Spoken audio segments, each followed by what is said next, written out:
ছাত্র জনতার অভ্যুত্থানের মধ্যে যে বিপ্লব সংগঠিত হয়েছে তারপরে যারা অ্যাক্সেস করেছে তারা কিন্তু নাই। যারা গড়হাজির সদস্য তাদের যে ডিপার্টমেন্টের অ্যাকশন সেটা কিন্তু শুরু হয়েছে। আমাদের বাহিনীরও কিন্তু 44 জন সদস্য তারা শহীদ হয়েছে। এখানে আমাদের অনেক পুলিশ সদস্য আসামি হয়েছে এবং যেসব সদস্য যার সম্পৃক্ততা আমরা পেয়েছি, প্রমাণ পেয়েছি, আপনারা জানেন ইতিমধ্যে সেই সকল সদস্য অনেককে আমরা গ্রেপ্তার করেছি। এই সংখ্যাটা 17 জন পুলিশ সদস্য, এখানে সিনিয়র কর্মকর্তারা রয়েছেন, মাঠ পর্যায়ে কর্মকর্তা রয়েছেন, তাদেরকে গ্রেপ্তার করেছে।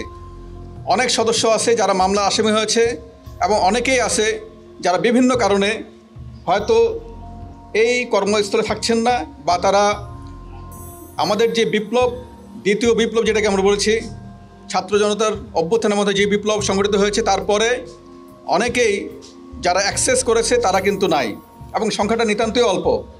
আপনারা জানেন যেটি আমরা একেবারে ইউনিট ওয়াইজ হিসাব করে দেখেছি, এটি সংখ্যা হচ্ছে মাত্র 187 জন।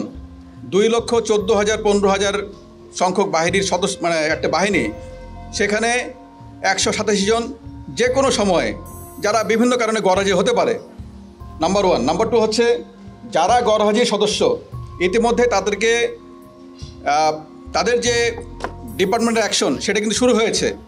তাদেরকে কৈফিয়ত তলব করা হয়েছে, তারা কেন গড়হাজির, তাদেরকে হাজিরের জন্য নোটিশ করা হয়েছে এবং তারা যদি না আসে আমাদের ব্যবস্থা ক্লিয়ার, তাদেরকে চাকরিতে রাখার কোনো সুযোগ নাই। যেখানে সহস্রাধিক ছাত্র জনতা শহীদ হয়েছে, আমাদের বাহিনীরও কিন্তু 44 জন সদস্য তারা শহীদ হয়েছে এবং তার প্রেক্ষিতে আমাদের বাহিনীর ভিতরে এক ধরনের নিচের দিকে বিভিন্ন ধরনের তাদের বক্তব্য ছিল, সেটা আপনারা সবাই জানেন। তার প্রেক্ষিতে রাজারবাগেও অনেক ধরনের এক ধরনের সিচুয়েশন তৈরি হয়েছিল।